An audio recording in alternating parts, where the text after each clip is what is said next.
Hey, I'm Steven and this is Solving the Money Problem. If you're new, welcome. If you're not, welcome back. This week, Tesla stock tumbled around 40%, and in the past month, it slid almost 60%, although it's rebounded a little since. And while a tiny percent of you still believe this is the end of the world, thanks by the way, your comments will feature in a future video about panic. I do not believe this is the end of the world. Far from it. In fact, I've been buying more Tesla stock while it's on sale. In today's video, I just want to remind you of a few facts you may have missed. Facts that matter.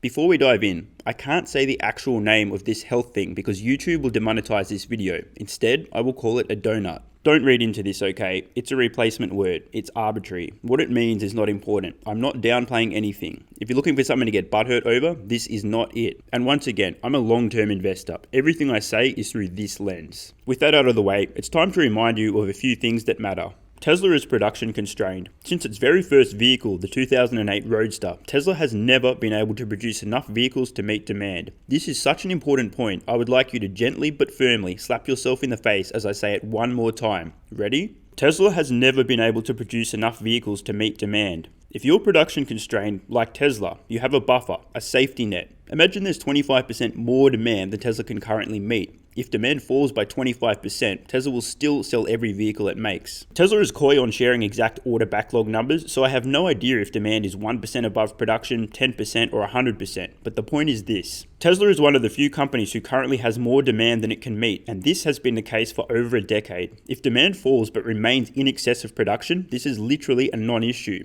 Imagine, however, if you're an established automaker already meeting demand. In this case, if demand falls, it will have a direct financial impact on the company. I really want you guys to get this, okay? Tesla has a demand buffer. How big? I don't know. It could be tiny. It could be huge. The point is, few other automakers have this buffer at all. This matters. Model Y was just released. As I've mentioned, Model Y will make Tesla billions and sell more combined units than the S3 and X combined. Having just commenced delivery well ahead of schedule, Tesla continues to ramp Model Y production at its Fremont factory. Once again, actual demand is unknown, but if we put our thinking caps on for a moment and fire up our neurons, we can deduce that since Model Y has just been released and production is still ramping up, there's probably a lot more Model Y orders than there's been Model Ys built. And the more Model Ys on roads, the more people will be exposed to a Tesla and the more orders will roll in. This too is a buffer. Even if Tesla was to lose a large percent of its Model Y buyers, there's pent-up demand that will ensure Tesla remains production constrained on Model Y for some time. China. This week, China reported its first day of zero new donut cases. This is our reference point. This is where donuts first began appearing. Today, things are under control. During the mayhem, Tesla's Gigafactory Shanghai remained in operation almost without a break, save for an extension of the Lunar New Year holiday. It's pretty easy to overlook this given the United States is obviously the center of the universe, but Tesla China has been full steam ahead almost this entire time. Admittedly, the US has fucked up this donut situation, so expect more pain to come, but there's light at the end of the tunnel, and we can look to China for an idea of how quickly things can begin to return to normal. The United States. Despite the chaos and panic, Tesla US hasn't been terribly disrupted until now. At end of day, Monday 23rd of March, production at its Fremont and Buffalo factories will be temporarily halted. For how long is anyone's guess. My suspicion is that we're looking at a few weeks, maybe a month or two max. In the big picture, this is nothing. Meanwhile, Tesla is doing touchless deliveries, and because they don't have dealerships, customers can continue buying Teslas online while automakers with dealer networks are screwed. As this happens, China rolls on. Relative to other automakers, Tesla has barely missed a beat. Speaking of other automakers, it was only yesterday that Ford announced it would draw down more than $15 billion in lines of credit to weather this storm. That doesn't sound too bad until you realize Ford's entire market capitalization is only a fraction more than $15 billion. This is very concerning for the future of Ford. The typical Tesla customer. Not everyone can afford a Tesla. Actually, most people can't afford a Tesla. It's a good thing that the global automotive market is about 90 million vehicles per year and Tesla is not even 1% of that. Plenty of people can afford a Tesla. Broadly speaking, in difficult economic times, people in lower socioeconomic groups struggle more. They're more likely to be casual workers, they're more likely to be on low incomes, they're more likely to be living paycheck to paycheck, they're more likely to have bad credit and no savings. This is not a typical Tesla customer. Those who are willing to drop $40,000 to $80,000 on a new vehicle can usually afford to do so. Broadly speaking, this demographic is more likely to have valuable skills and full-time employment, more likely to have high income and substantial savings, more likely to have good credit, and more likely to value quality over price. Of course, less people will buy vehicles during this time, but those will disproportionately be people in lower socioeconomic groups who today aren't Tesla's primary market. And it must be said, dollar for dollar, you cannot buy a better value vehicle than a Tesla. When you weigh up everything, like Tesla making the 3 safest vehicles in the world, having far and away the best performance of anything even close in price, having the best infotainment, having the only over-the-air updates which makes your car even better after you buy it,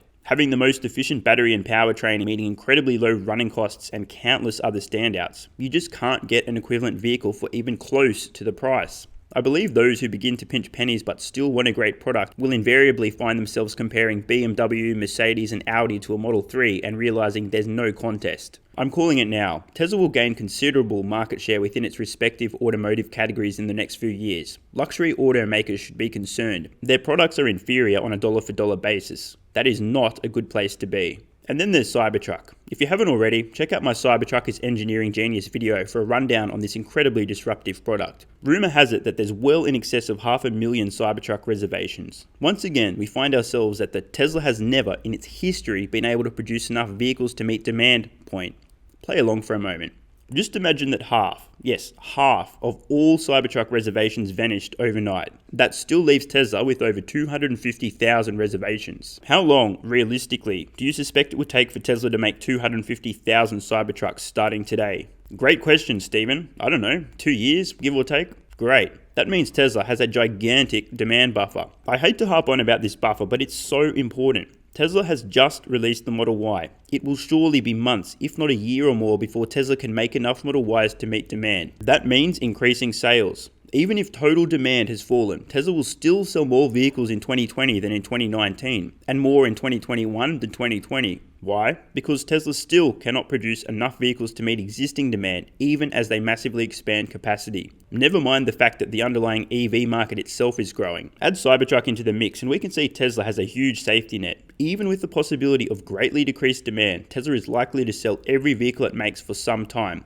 I could be wrong about this, but it doesn't weaken my case. Relative to other automakers, Tesla has a huge buffer that the likes of Ford, GM and VW do not.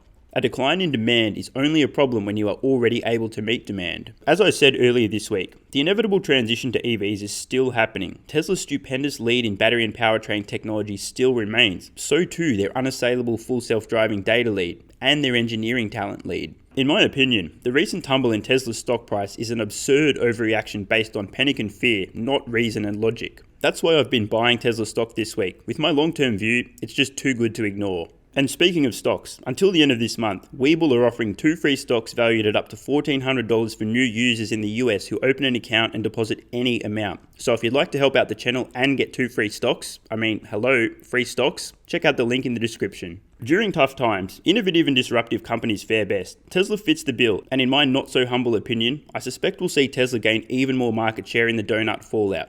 Let me be clear, there will be pain across the globe, but it's not the end of the world. Far from it. The social and economic impact will be felt everywhere. I'm not downplaying either. But I am here to give you some perspective and to provide some balance to the garbage being pumped into homes on the Crisis News Network. I'm confident enough to claim very publicly that Tesla will fare far better than almost every other automaker during these times. Additionally, Tesla will gain market share not just of EVs but of vehicles in general. And when we look back at this with a long-term perspective, it's just going to be another blip on the radar.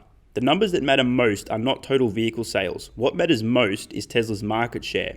I'm saying this now so you guys know how to interpret the data moving forward. Don't look at Tesla versus Tesla. Look at Tesla versus everyone else. In the wake of the global financial crisis, Tesla picked up its first factory for pennies on the dollar and transitioned from tiny startup to serious company. Today, its opportunity is to seize a disproportionately large share of the new vehicle market. As consumers tighten their purse strings, many will inevitably shop around only to discover the incredible value and compelling economics of a Tesla. Note I said value of a Tesla, not cost. The price you pay is less important than the value you receive. Although not all consumers get this, there's still people who buy cheap knives. Before I wrap up, I just want to say that this video isn't investment advice. I'm sharing my thinking and my reasoning. I personally believe the panic around these donuts has done far more damage than the donuts themselves. To see Tesla stock shed 60% in a month, to me, is absurd. A total overreaction driven by panic, fear, and uncertainty. How on earth Tesla stock took the same hit as most airlines defies belief. While planes were being grounded and forward bookings cancelled en masse, as countries went into lockdown and travel bans came into effect, Tesla barely missed a beat. Production continued humming along in China and the US with minimal delay.